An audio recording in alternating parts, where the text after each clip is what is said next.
Yang pertama sebelah kiri saya adalah siapa namanya? Marliana, kakak almarhum. Hah? Marliana. Marliana Marbun. Marliana. Gua kira Marbun, soalnya istri gua markanya Marbun. Marliana ya? Iya. Kakak kandung almarhum. Iya. Ya, kakak kandung dari Vina. Iya. Bapak? Siapa? Wasnadi. Wasnadi, bapak kandung almarhum. Ibu? Sukaisi, ibu kandung dari almarhum. Dan yang ganteng ini, tapi saya lebih ganteng. Diraj. Hah? Diraj. Dirat, produser yang bikin film ini. Oke. Diraj. Agar lebih terorganisir, saya akan mencoba dengan mengajukan pertanyaan, ya, mewakili kalian. Karena kalau kalian nanti terlalu kemana-mana, kurang terlatih sebagai wartawan seperti aku. Oke, kejadiannya tanggal berapa? Kamu bersaudara berapa orang? 4. 4 orang. Kamu nomor berapa? Saya nomor 2. Almarhum Bungsu. umur berapa dia pas saat kejadian itu? 16 tahun. 16 tahun. Itu tanggal berapa? Tanggal 27 Agustus 2016. Kejadiannya pertama dia dibonceng sama cowok yang juga almarhum. Iya. Dari mana ke mana berangkatnya? Dari rumah, izin mau main. Mau main, dijemput sama cowok ini. Iya. Oke. Mau jam berapa itu kejadian? Habis Isya kalau nggak salah. Oke, habis itu nggak tahu lagi beritanya. Iya. Nggak tahu lagi beritanya. Baru tahu kemudian bahwa almarhum sudah meninggal. Berapa lama kemudian? Di jam 12:30 malam. Malam itu juga. Iya, di malam itu. Yang kasih tahu siapa? Ternyata yang ngasih tahu itu pelaku datang ke rumah. Awalnya kan nggak tahu itu pelaku ya. Datang ke rumah. Pelaku yang juga udah divonis. Iya. Dia bilang apa? Dia bilang Vina kecelakaan. Oke. Ya, terus bapak sama kakek itu datang ke rumah sakit. Situ masih ada napas sih sebentar, terus nggak lama dia meninggal. Nama pelaku yang datang ke rumah itu siapa? Saya kurang tahu ya, soalnya yang ngadepin waktu itu bapak. Ada, Bapak tahu? Nggak ingat ya? Nggak ingat. Kok dia bisa tahu rumahnya Vina dari mana? Mungkin dia tahu dari yang lain, mungkin nggak ngerti. Oh, jadi nggak kenal kalian identitasnya? Iya, nggak kenal. Oke. Kemudian kalian ke rumah sakit dan meninggal. Iya. Kemudian sementara benar awalnya kata polisi kecelakaan tunggal.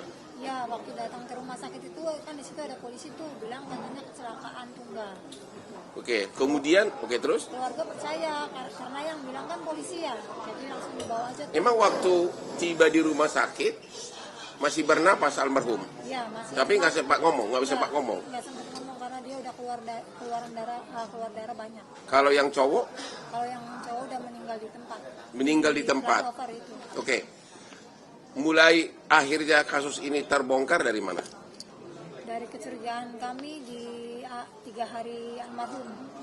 Sesudah 3 hari almarhum apa yang terjadi?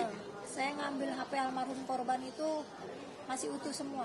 HP dan motor itu masih utuh, nggak ada yang retak, nggak ada yang lecet, nggak ada yang pecah gitu, nggak ada. Ambil HP dari kantong korban atau dari mana? Dari kantor polisi. Oke. Masih utuh semua. Masih utuh semua. Oke, terus? Terus saya curiga di situ kok bisa kecelakaan yang hebat kayak gitu, HP nggak ada lecet, nggak ada retak, Oke. motor pun nggak ada lecet, nggak ada. Motor nggak rusak, Nggak rusak, korban HP juga tidak rusak, tapi oleh oknum polisi saat itu disebutkan kecelakaan tunggal gitu. Kecelakaan tunggal. Nah, ini nih perhatian dari polisi nih, ya. Motor tidak rusak, tapi HP tidak rusak, tapi pernyataan pertama dari polisi disebutkan kecelakaan tunggal. Oke, terus? Terus saya pulang, saya sama keluarga yang lain tanda tanya di situ. Cuman Ya. kami keluarga nggak ngerti apa-apa, cuman hanya Ya. sekedar bertanya-tanya aja. Terus malamnya itu jam 1 malam saya ditelepon sama abangnya temennya bahwa bilang kalau almarhum adik kamu masuk ke tubuh ponakannya. Jam 1 malam saya datang sama bapak itu ke sana. Oke, Terus jam menceritakan. 1 malam hari ketiga, Ketiga, kalian ditelepon oleh abangnya yang kesurupan itu. iya. Namanya siapa? Linda. Oh, Linda kesurupan. Berapa jauh rumahnya dari rumah kalian? Berapa jauh sih? 1 kampung, 2 kampung? Enggak. Ya pokoknya kalian pergi ke rumahnya. Iya. Terus ditelepon sama abangnya, katanya Linda kesurupan gitu. Ya, adik kamu gak mau pergi sebelum ada yang disampaikan. Oke, akhirnya kalian datang ke sana. Ke sana. Kamu ikut? Saya bapak-bapak. Terus apa yang kau lihat?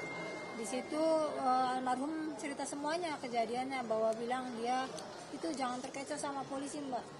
Saya bukan kecelakaan, kalau saya kecelakaan pasti baret semua saya. Di situ saya nggak baret nggak apa.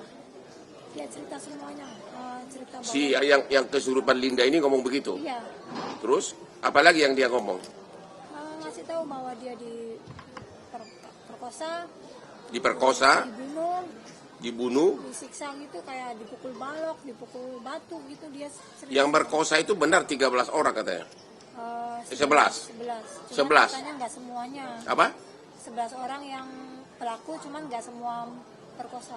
Oke, ada berapa orang yang perkosa nggak tahu? Lupa saya. Oke, terus apa lagi yang dicerita? Ya, terus dia disiksa kayak dipukul batu, dipukul bambu gitu. Dan semua Sama semua yang diceritain sama dengan dengan kondisi tubuh si korban. Padahal si Linda yang kesurupan ini tidak pernah melihat ya, mayatnya. belum datang, dia justru Belum pernah lihat mayatnya gitu loh. Terus kemudian akhirnya kok bisa sampai akhirnya polisi kemudian merubah angkapannya dari kecelakaan tunggal menjadi penganiayaan dari mana? Hanya gara-gara rekaman ini? Saya kasih rekaman itu, terus bukti bahwa HP almarhum adik saya masih utuh, terus motor juga masih utuh. Itu saya kasih semua foto-fotonya ke bapaknya almarhum yang cowok. Ya. Terus nggak lama Bapaknya almarhum juga polisi. polisi. Pangkatnya apa? Saya kurang tahu. Di Polres Di Polres Cirebon. Cirebon. Oke, akhirnya dikasih. Oke, terus Terus dikasih apa? Aibtu, bapaknya almarhum yang cowok. Oke, terus Terus saya kasih bukti-bukti itu, nggak lama ada berita bahwa pelaku ketangkap. yang ditangkap 8 orang. Nggak langsung 8 orang, itu 7 orang dulu. 7 orang dulu. Baru nyusul satu lagi, 8. Oke. Terus itu. Udah itu aja. Terus Oke. yang sisa 3 sampai sekarang saya belum dapat kabar. Dari mana Anda tahu? Banyak di media menyatakan yang 3 DPO ini katanya bapaknya polisi, benar nggak itu? Dari rekaman almarhum adik saya sih bilangnya seperti itu. Cuman makanya saya tidak membenarkan, Belum pasti gitu. Iya. Hmm. masih dicari tahu kebenarannya kalau yang pelaku itu ada. Oke, juga. ada lagi yang mau ditambahkan? Hmm? Saya cuma minta Kapolri sama Kapolda tolong usut tuntas. Oke, dari Bapak ada yang mau diutarakan, silakan Pak. Bapak siapa tadi Pak? Almarhum, saya membesarkan hanya banyak terima kasih ya Pak Nedi. Tolong membantu. Dari Ibu? Apa himbauan ke polisi? Kuat ya suaranya. Ya.